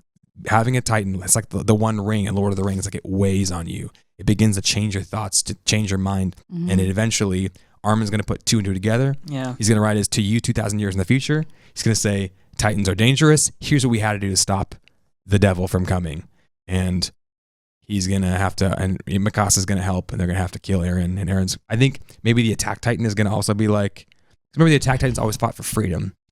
Yeah, and what's his name referred to him as the usurper of the king. Yeah. Which I thought was very interesting. Like specifically, Willie Tybur. Why the Attack Titan only? Yeah. And a usurper is someone who seizes power unlawfully. So what does that mean? Well, they think that he stole it from King Fritz, which they don't know. But he wasn't talking to Eren. He was talking to the Titan. He said Eren, usurper of... No, he said the Attack Titan, usurper of the king. Oh, you're right. Yeah, we've talked about that. Yeah, okay, I remember. And I'm like, what's that about? It's kind of interesting. As if the Titans themselves have they have their own will. They motivate and themselves. The king's will it seemed like was being so it persuades everybody, forced on everyone who had that power. So maybe there's some kind of mystical power there that we don't understand yet. Do you guys think there is a way to get Eren back, to separate the devil from the man, to create some kind of exorcism? I was actually just thinking about this show Black Clover. One of the premises of it is it's a magical universe. But anyway, this one character, Asta, he's the main character, he gets his power from the devil. He gets possessed by a devil. And everyone who gets possessed by devils always want to destroy everything. But within himself, Asta overcomes the devil and ends up learning how to use the power to help instead. And so I'm wondering if there might be some sort of internal showdown between Eren and the devil, and he tries to figure out a way to overcome the evil inside of him. Yeah. Or if it will in fact consume him, and the only way he can win is to destroy himself. Yeah. Yeah, Eren does have that strong will to fight for freedom, and so it just seems so counter to Eren to become the tyrant, to become everything he hates. Yeah, he lives long enough to see himself become the villain. But I think there's still some more Eren in there, and I think Armin's gonna be able to hopefully talk to him, and be like, hey, remember the seas, remember freedom, right? Remember, and maybe Eren's gonna be able to break out of there. I hope so. It'd be cool if they came up with some ceremony, Hange and Armin and whatever, to get Eren out of there, to get him back and distill the devil and kill it all, so all Eldians could be free. They could stop the racism, stop the hatred, stop the oppression, and live in peace and harmony. Dang it! The Titans are a curse to all the Eldian people and all of humanity. Okay, well, with that said, I think it might be time for us to sign off, because this has been a very long, exceptionally long episode. I thought it was going to be shorter, but of course it was not, because there's so much to talk about. We've had great comments. So like I said, if you are new to the show in some way, you can find us over on YouTube. We have extra special content. We are going to do a special episode on Willie Tybur specifically and get into the debate, like, is he a villain? Is he a good guy, bad guy? So we will review all that. Our reaction video, of course, will be over there, so you can find all that. Go subscribe on YouTube. You can find us on Facebook. This is all at Beyond the Basement Podcast. The merch is available. What else? Anything else I need to tell people to do? Oh, yeah, and if you're if you're just listening on Spotify or iTunes, wherever you want to listen to your podcast, that's where we are. If you're just listening, you should try and join us on twitch.tv/beyondthebasement. Yeah, and if you're an audio podcast person, maybe you don't mess with YouTube, maybe you're 57 years old. I don't know. What I'm asking is, if you don't mind. Or busy with your career. If you please and you don't mind, it'd make a big difference if you could subscribe to us on YouTube and give us a 5-star review on our Apple Podcasts, because that stuff actually really helps us. It takes a few minutes, I know, but we appreciate all the support. We're forming something pretty awesome. Thank you guys for joining the squad. We love y'all. Thanks for being with us. We'll see you in the next episode. Cups up. See y'all later. Hey guys, thanks again for watching and listening to our show, Beyond the Basement Podcast. If y'all are enjoying it, go ahead and leave us a 5-star review on iTunes or wherever else you listen to our show. Check out the description below for links to our awesome Attack on Titan merchandise. And join us live on Sunday nights on Facebook for all of Season 4. And some of our best content is on YouTube, including me, so go ahead and check that out. And lastly, if you guys have any questions or just want to chat with us, please email us at beyondthebasementpodcast@gmail.com. Thanks again, and we'll see you guys in the next video.